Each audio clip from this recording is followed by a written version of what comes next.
పెసరట్ల పులుసు తయారు చేసే విధానం ఇప్పుడు చూద్దాం. పెసరలో ఒక స్పూన్ రైస్ వేసుకొని 8 అవర్స్ నానబెట్టాను. నానబెట్టిన పెసల్ని మిక్సీలో వేసి కొంచెం సాల్ట్ వేసి మిక్సీ చేశాను. పెసరట్టు కొంచెం దలసరిగా వేసుకోవాలి.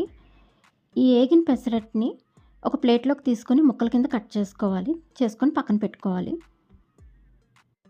స్టవ్ వెలిగించి ప్యాన్ పెట్టుకొని ఆయిల్ వేయాలి. ఆయిల్ హీట్ అయ్యాక ఉల్లిపాయ ముక్కలు, పచ్చిమిర్చి వేసి ఒకసారి బాగా వేపేయాలి. అల్లం వెల్లుల్లి పేస్ట్ కూడా వేసి వేపేయాలి. ఇది వేగాక కొంచెం పసుపు, కారం, సాల్టు వేసి మొత్తం బాగా కలిసేలా కలిపి కొంచెం వేపి దాంట్లో కొంచెం వాటర్ వేసి 5 మినిట్స్ అలా ఉడకనివ్వాలి. ఇది ఇప్పుడు చింతపండు రసం వేయాలి. ఇందులో వేసి కొంచెం కొత్తిమీర వేసి ఇది ఒక 15 మినిట్స్ ఉడకనివ్వాలి. ఉడికాక మనం పెసరట్టు ముక్కలు కట్ చేసి పెట్టుకున్నాం కదా, అవి ఇందులో వేసేసి ఒక 10 మినిట్స్ ఉడకనివ్వాలి. అంతేనండి, పెసరట్టు పులుసు చేపల పులుసు టేస్ట్తో రెడీ అయిపోయింది.